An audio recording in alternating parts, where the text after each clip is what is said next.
Hello guys, Tails86 here with Wii-kly Review. Today we're going to be doing a review on Kirby's Adventure and Kirby's Dreamland 3 in 2 reviews for one entire video. Now this is something I don't usually do, but this was revolving around for Kirby's Epic Yarn, which is getting ready to come out in the next 7 days, which I cannot wait for. It's going to be the most epic game I think ever in the world, especially for the Wii, since Nintendo hasn't really had too many platforming games except for Super Mario Galaxy and a couple other ones. But anyway, we're going to be doing Kirby's Adventure first, and then next we'll be doing Kirby's Dreamland 3. So let's go ahead and start the review for Kirby's Adventure. Okay guys, this is Kirby's Adventure. Now this is being played on the NES version on the Wii console. As you can see, I have the Wii remote. Now I'm going to basically go on and show off a little bit about controls and everything first before we go into the stages. Now if you have never played a Kirby game, it's pretty obvious to play. Using the D-pad moves you left and right. Pressing up make you float in the air. Pressing the 1 button makes you deflate. Using the 2 button makes you jump.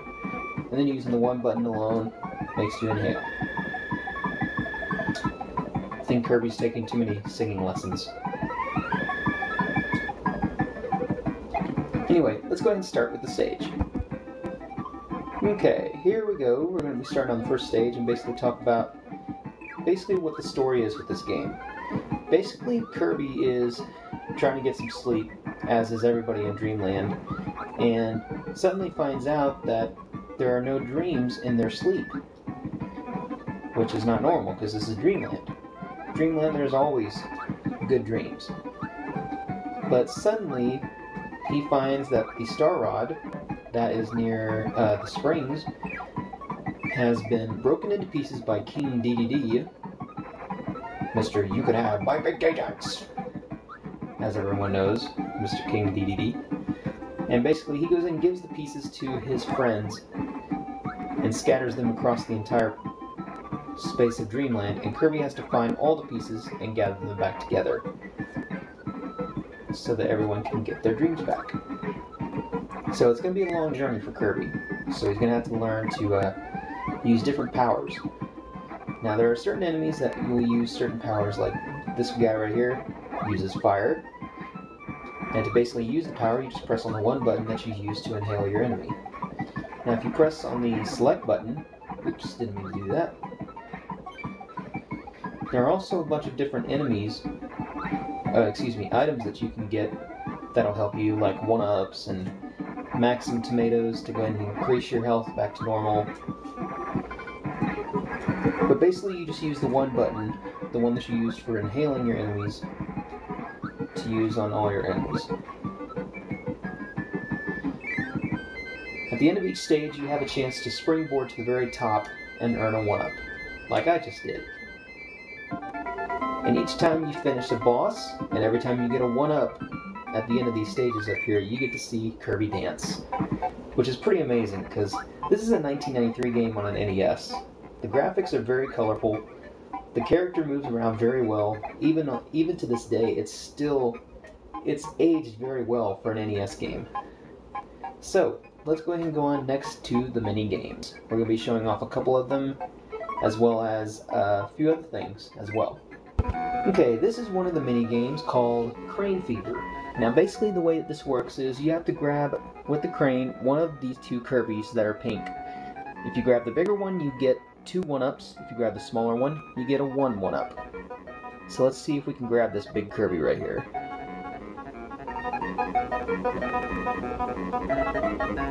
Oh, perfect.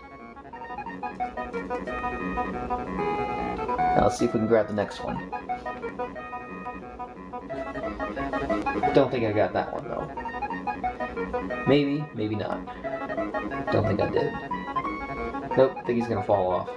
No, he didn't. Wow. Usually don't have that much good luck on this one. So that was that one, and you gain basically 2 1-ups each time when you go into that room.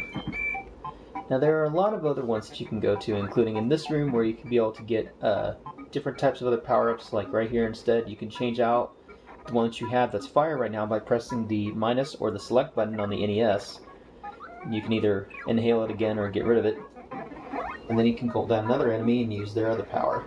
So now instead of fire, he now has a sword. So let's go ahead and take a look now at the versus boss section of the game and go ahead and show that off a little bit. Okay, now in this game, this is basically a mini game where you get to fight off against every boss that you've already beaten in the first game. Now I'm not going to be showing off any spoilers or anything about certain bosses. I'm not going to be showing off King Dedede's boss or anything like that. Or the Nightmare boss. But basically, he's pretty easy to beat. You just grab the apples and basically just spit them out at him. Grab the star and see the dance.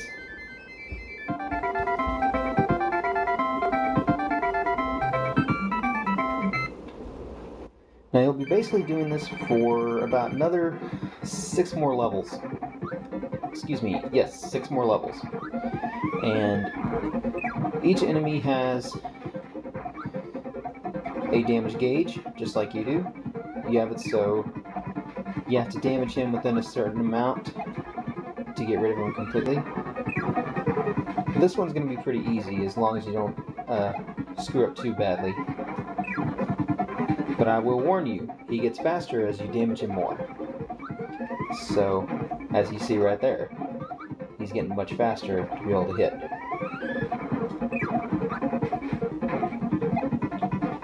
Now I will say one thing, the controls, even though on the NES are very good, sometimes the game will kind of slow down because of all that's going on. But otherwise, it's still a great game. It's definitely worthy of trying out, even if you've never played a Kirby game before. But it has a great difficulty. So I would definitely take a look at this game at least. For 500 points, you're definitely getting worthy amount of your money worth for it. Especially for some very cute characters, including fighting with the sun and the moon. So this title is getting a 9 out of 10 from me, being still, even though it's a very old title, one of the greatest Kirby games I've ever played on the NES. So now, let's go ahead and take a look at Kirby's Dreamland 3. That sucked. Okay guys, this is Kirby's Dreamland 3 that came out in '97 for the SNES. Now basically the story about this one is a dark force suddenly finds its way to Popstar, and while Kirby and his new friend Gooey are basically enjoying a nice thing of fishing, the dark force finds its way into Popstar, breaks through the barrier, and descends upon Popstar, creating chaos and havoc around all who oppose it. And now it is Kirby and his 6 friends that have to help save Popstar once again. So let's go ahead and start the game.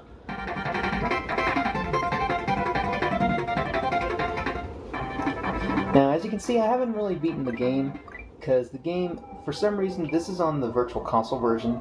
For some reason, I don't feel that they did that good with the controls. But then again, this is me moving on from the original NES Kirby's Adventure to an SNES. Now, the one gripe that I have about this is instead of what you used to normally have for controls, the controls are a little bit different, in my opinion. For one, you have to press on the A button and have to keep pressing it. One thing I didn't really like about that. Now, if you look at the color of the graphics are very good for a Super Nintendo game. It's just, I guess I didn't like the control layout, I guess. It's just, the controls are decent, but like in certain stages, like in the sand stage and like the ice stages and stuff, you slip all over the place. Now, don't get me wrong, there are some very creative power-ups in here, and there are some very creative characters. But I guess it's just different for different people. Like different strokes for different folks, I guess you could say. I guess that old model. But I mean, the game is definitely playable. It's not a bad game. It's not a horrible game. It's a great game. It's very playable. It's just, it's no Kirby Superstar Ultra. to tell you the truth.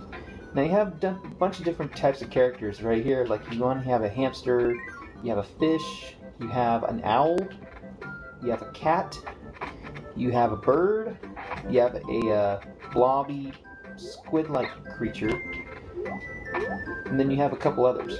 Now this one right here, this one character, he can basically not get hurt if he stomps on top of the enemies. They will not hurt him, which is actually kind of cool, because I mean, you think about it, it's like he's almost impenetrable.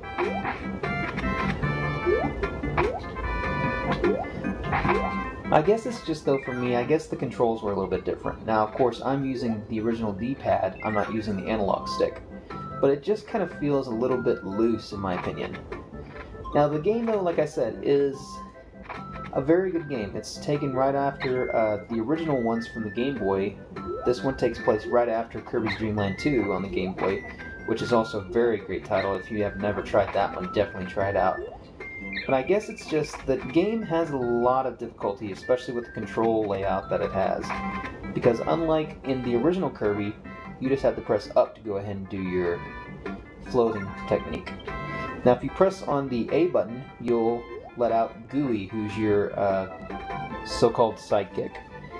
Now, when you press on him, he basically takes about a third of your life bar to be able to summon him, which is kind of a drag, because I mean, you think about it. He's not really that good, in my opinion. He's silly looking to me. I mean, would you really want to play him? Because I mean, you can actually play him in multiplayer. There's a multiplayer feature with this game. You can play as him, but who would really want to play as Gooey? I mean, you want to play as Kirby. That's who you want to be. Now, this character right here, I have to say, is one of my favorites, though. This is Pitch. Excuse me. If I said Pinch, I meant Pitch. But he's a really cool character because a lot of the power-ups that you get in this game really are cool with him. Like this one right here, when you get basically the little fireball, you can basically make him go all over the place.